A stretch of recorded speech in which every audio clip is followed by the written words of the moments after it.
படம் ஓப்பனிங்லேயே இன்பன் உதயநிதினு வருது. அதுக்கே பாதி பேர் ஃபயர் ஆகிட்டாங்க.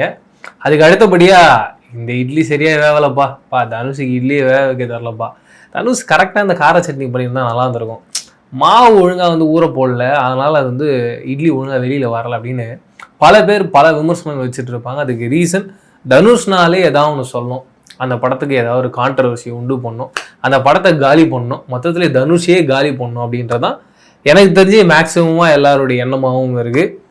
டெஃபினட்டாக 100% சொல்கிறேன், நீங்கள் இந்த படத்தை போய் தேட்டரில் பாருங்கள். யார் யாருக்கெல்லாம் ஒரு ஃபேமிலி கமர்ஷியல் படம் பிடிக்குமோ அவங்க எல்லாருக்குமே இந்த படம் பிடிக்கும். யார் யாருக்கெல்லாம் அவங்க அம்மா அப்பாவை பிடிக்குமோ அவங்க எல்லாருக்கும் இந்த படம் பிடிக்கும். எந்த அம்மா அப்பாவுக்கெல்லாம் அவங்க குழந்தைங்கள பிடிக்குமோ அவங்க எல்லாருக்குமே இந்த படம் பிடிக்கும்.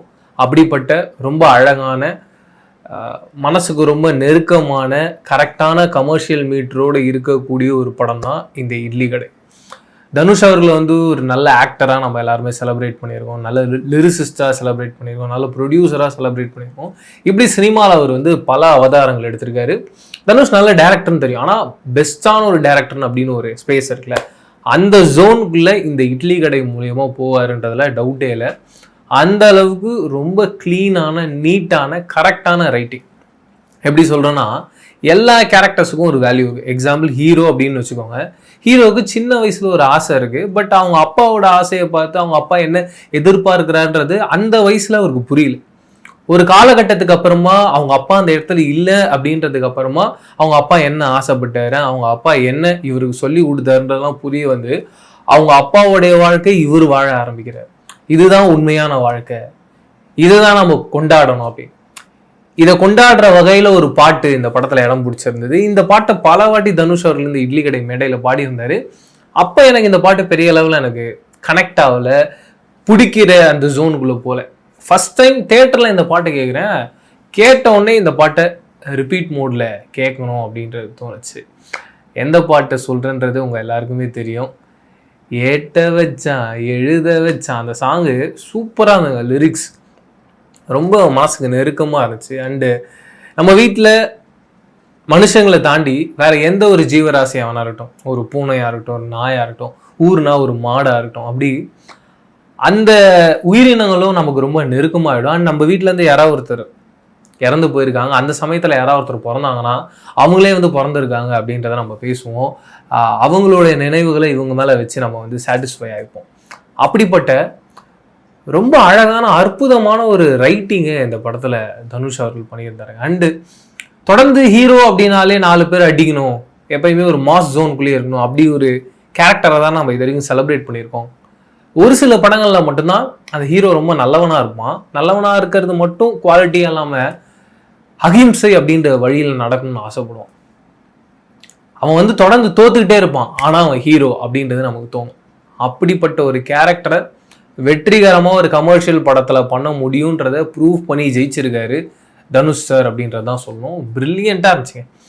ஒரு ஃபேமிலி ட்ராமா, அந்த ஃபேமிலி ட்ராமாவை ஒரு சீன்லேயும் அந்த ட்ராமாவை எப்படி கண்டினியூ பண்ணணும், ஒரு சீன்லேயும் அடுத்தடுத்த சீனுக்கு எப்படி கண்டினியூட்டி இருக்கணும் அப்படின்றத ரொம்ப கரெக்டாக ரொம்ப அழகாக ஸ்டேஜ் பண்ணியிருந்தாரு. அண்ட் இப்போ ஒரு கேரக்டர் இருக்குன்னா அவன் ஒரு விஷயம் பண்ண போகிறான்னா அந்த விஷயத்தை பற்றி பேக்ரவுண்டில் அந்த சீனில் ஏதோ ஒரு சீனில் பேசிக்கிட்டே இருக்கான். அப்போது அந்த கேரக்டர் மறுபடியும் அந்த தப்பை பண்ணும்போது நம்மளால் அதை கனெக்ட் பண்ணிக்க முடியுது, அந்த கேரக்டருக்கு அதை நியாயப்படுத்துகிற மாதிரி இருக்குது. அந்த அளவுக்கு ரொம்ப டீட்டெயில்டாக தனுஷ் சார் இந்த படத்தில் ஒர்க் பண்ணியிருந்தார். ரொம்ப கம்ப்ளீட்டாக இருந்துச்சுங்க. எனக்கு ரொம்ப சந்தோஷமாக இருந்துச்சு. இந்த படத்து மேலே ஒரு பெரிய எக்ஸ்பெக்டேஷன்லாம் இல்லை, ரொம்ப ப்ளசண்ட்டாக இந்த படத்தை போய் உட்காந்து பார்க்குறேன். சூப்பராக இருந்துச்சு, ஜாலியாக என்ஜாய் பண்ணேன். கண்டிப்பாக ஃபேமிலியோடு போய் பார்த்து சந்தோஷமாக பரவாயில்ல, ஒரு 2.5 மணி நேரம் ரொம்ப ரிலாக்ஸ்டாக ரொம்ப கரெக்டாக ஒரு கதையை பார்த்து என்ஜாய் பண்ணிட்டு வந்தோம்ப்பா அப்படின்ற ஒரு ஃபீல் இருக்கும்ல, அப்படிப்பட்ட படம் தான் இந்த இட்லி கடை. ஜி பிரகாஷோடைய மியூசிக் சொல்லவே வேணாம்.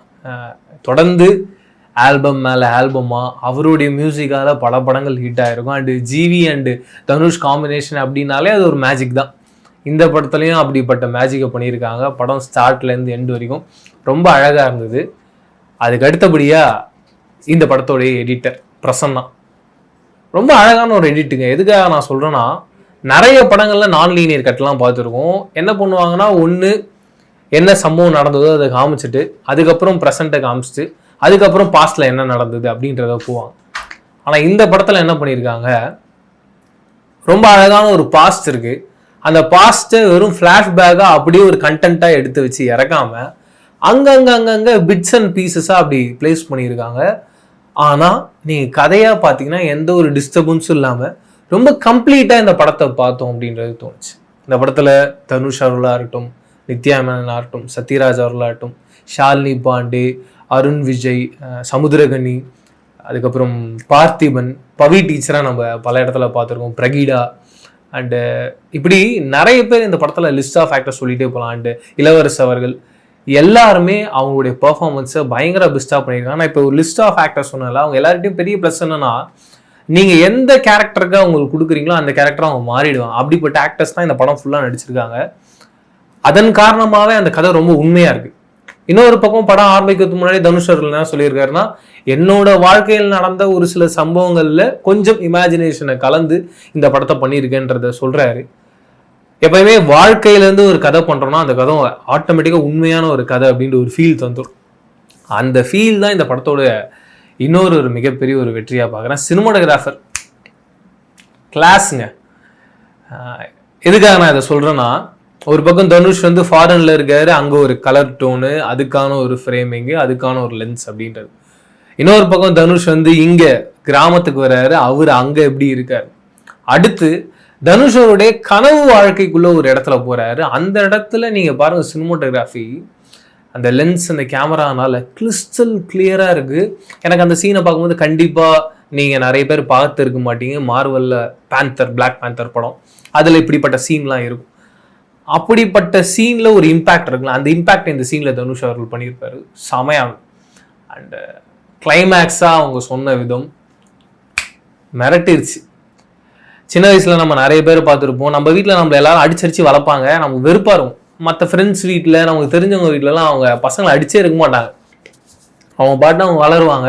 அப்போ நம்ம அம்மா அப்பா மேலாம் நமக்கு ஒரு சின்ன கோவம் வரும். ஆனால் நம்மளை அடித்து வளர்த்தாங்களா நம்ம அம்மா அப்பா, அவங்க பண்ணது சரி அப்படின்றத இந்த படத்தில் ஒரு சீன் மூலியமாக காமிச்சிருப்பாங்க. ஏன்னா எந்த இடத்துல குழந்தைங்க தப்பு செய்யும் போது கண்டிக்கிறாங்களோ அவங்க தான் நல்ல பேரண்ட்ஸ். அவங்க தப்பு பண்ணிட்டோம், நம்ம விட்டுட்டோம், அவங்க போக போக கற்றுப்பாங்கன்னா, நம்ம சொன்னால் தானே கற்றுப்பாங்க. அண்ட் சொல்லி புரியலன்னா நம்ம கொஞ்சம் அதட்டினா தானே கற்றுப்பாங்க. அது அங்கே சொல்லலைன்னா பிற்காலத்தில் அந்த குழந்தையோட வாழ்க்கையை பாதிப்படையும்ல.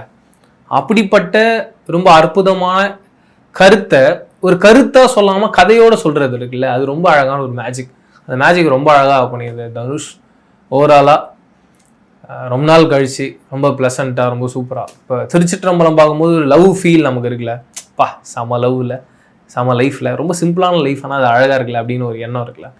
அப்படிப்பட்ட ஒரு எண்ணம் இந்த இட்லி கடையில் பார்க்கும்போது எப்படி இருக்குன்னா, ஆஃப்டர் ஒரு கல்யாணத்துக்கு அப்புறமாவோ சரி, இல்லை இந்த கல்யாண வயசில் இருக்கும்போதும் சரி, இல்லை அப்பா அம்மாவை விட்டு தூரமாக இருக்கவங்களும் சரி, எல்லாருக்குமே இந்த படம் ரொம்ப அழகாக பயங்கரமாக கனெக்ட் ஆகுன்றது தான் எனக்கு இந்த படம் பார்த்ததுக்கு அப்புறமா இருந்த ஃபீல். இதை தாண்டி நீங்கள் இட்லி கடை படம் பார்த்துருந்தீங்க, இல்லை பார்க்க போகிறீங்க, இல்லை ஒரு சில பேர் நான் இதுக்கு முன்னாடியே சொன்ன மாதிரி உருட்டி இருப்பாங்க, இட்லி நல்லா இல்லை, தனுஷ்லாம் ஒரு டேரக்டரா, இந்த படம் ஒரு மொக்க படம் அப்படின்னு எதையும் கேட்காதீங்க. நீங்கள் படம் தேட்டருக்கு போங்க, படம் பாருங்கள், உங்களுக்கு என்ன தோணுதோ கமெண்ட்ஸ் பண்ணி ஷேர் பண்ணிக்கோங்க. வேறு ஒரு ரிவ்யூவில் சந்திக்கிறேன். அது ரிலேட்டடாக சொல்லி நான் பிரவீன் கேஸ். பாய்.